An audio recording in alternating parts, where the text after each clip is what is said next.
Well, children, we've been looking at the story Jack and the Beanstalk this week, and on my bookshelf I found this story.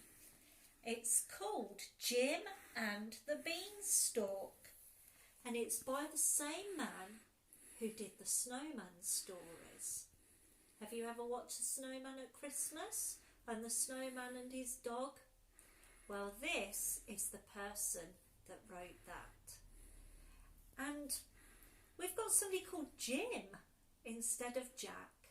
So let's have a look at this story. I want you to think about the things that are similar and the things that are different, okay, to our story this week of Jack and the Beanstalk.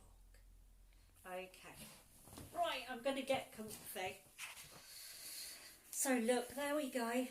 Jim and the Beanstalk, and there he is. He looks like he's in his pyjamas, and he's got a great big gold coin. Early one morning, Jim woke up and saw an enormous plant growing outside of his window.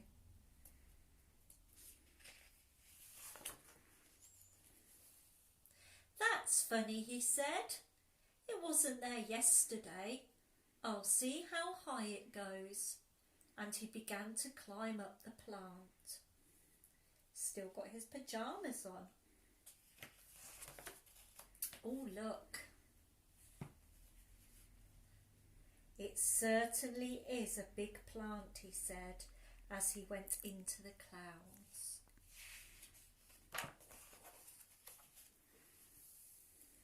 When he reached the top of the plant, Jim saw a castle.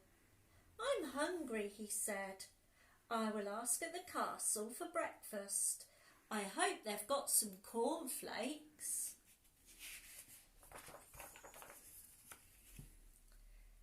Jim ran to the castle. He knocked on the door.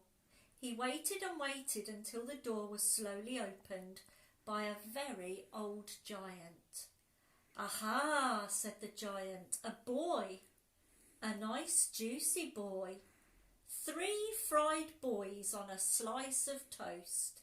That's what I used to enjoy eating in the good old days. But I've got no teeth now.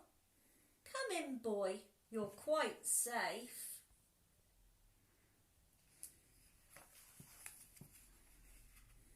The giant shared his breakfast of beef and beer with Jim. "Is your name Jack?" he asked. "No," said Jim. "It's Jim." "Did you come up a beanstalk?" asked the giant. "I came up some sort of plant," said Jim. "It's that beanstalk again," said the giant. "It came up once before, and that pesky boy Jack stole some of my father's gold, and he took the golden harp and our golden hen, and I never have been happy since. And now I'm too old. I can't even see to read my poetry book because the print is too small for me."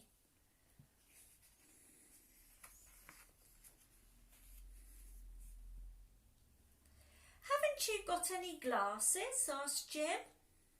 "Only beer glasses," said the giant. "I mean reading glasses," said Jim. "They go on your nose and your ears." "It's my eyes I'm talking about," roared the giant, banging his fist on the table. "These glasses are for your eyes," said Jim, and he explained about glasses while the giant listened carefully. "Can you get 'em?" said the giant fiercely. When Jim had finished, "Get some for me and I'll pay you some good gold."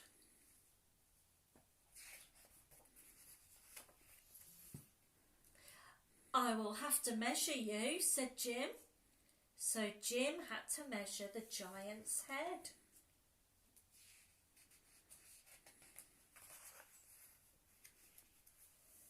The giant gave Jim a gold coin, and Jim climbed down the beanstalk as fast as he could, holding tight to the coin.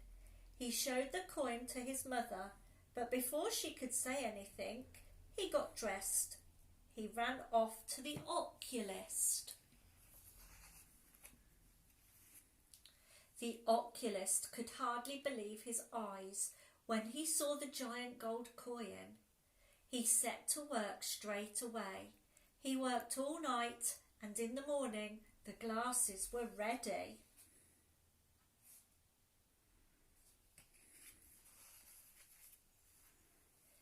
Jim carried them home, and then he tied them on his back, and he climbed up the beanstalk.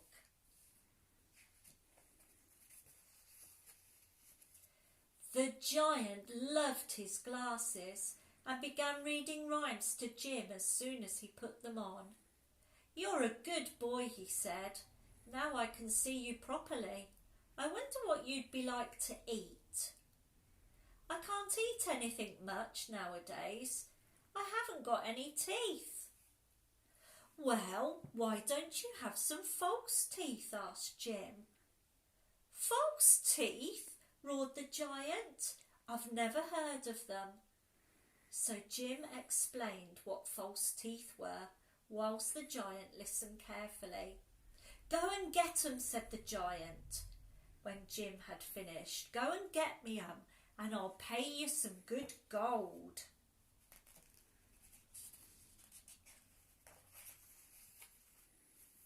So Jim measured the giant's mouth. "Make them big," said the giant, "and sharp. I like sharp teeth."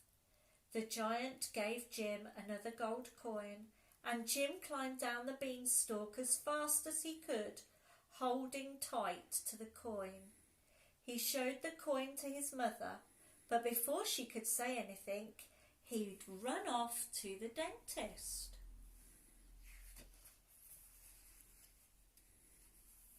The dentist could hardly believe his eyes when he saw the giant gold coin, but he set to work straight away. He worked all night, and in the morning the teeth were ready. Jim carried them home. Then he tied them on his back, and he had to climb up the beanstalk. "Oh my goodness, they're scary big teeth." The giant loved his new teeth. He jumped up and down, chomping his jaw and gnashing the teeth until the sparks flew. Then the giant sat down and he looked at himself in the mirror. "Oh," he said, "I used to be a good-looking lad, great head of flaming red hair, and now look at me."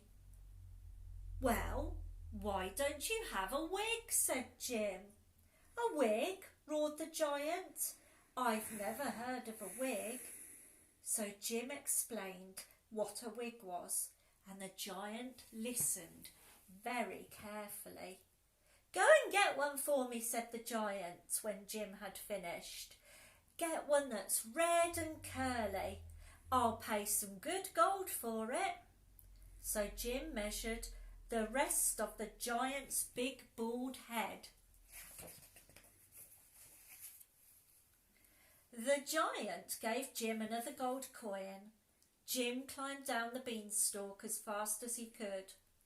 Holding tight to the coin, he showed the coin to his mother. But before she could say anything, he ran off to the wig maker.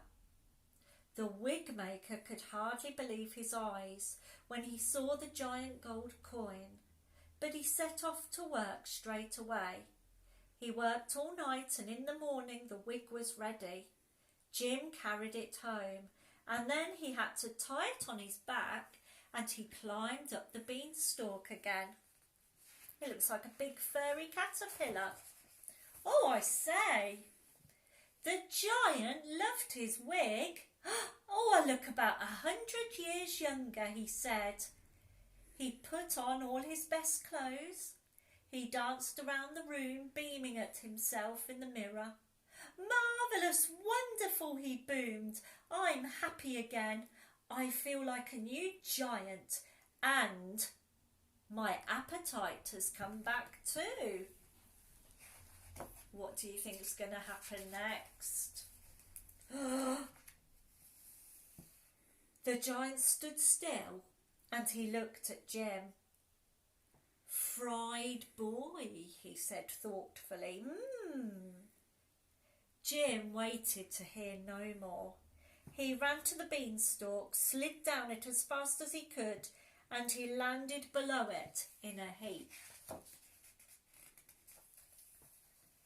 Above him he could hear the thunder of the giant's footsteps. Seizing an axe, Jim swung mightily and he chopped down the beanstalk. At the very moment the beanstalk fell, something else landed besides Jim with a thud. It was a huge piece of paper wrapped around a giant gold coin, and on the paper was written a letter. "Dear Jim, thank you for the teeth and the glasses, also the lovely wig. Your friend, the giant." Jim ran inside and he showed the giant gold coin to his mother. "At last you can keep a coin for yourself," she said. Somewhere in the distance Jim heard the rumble of the giant laughing.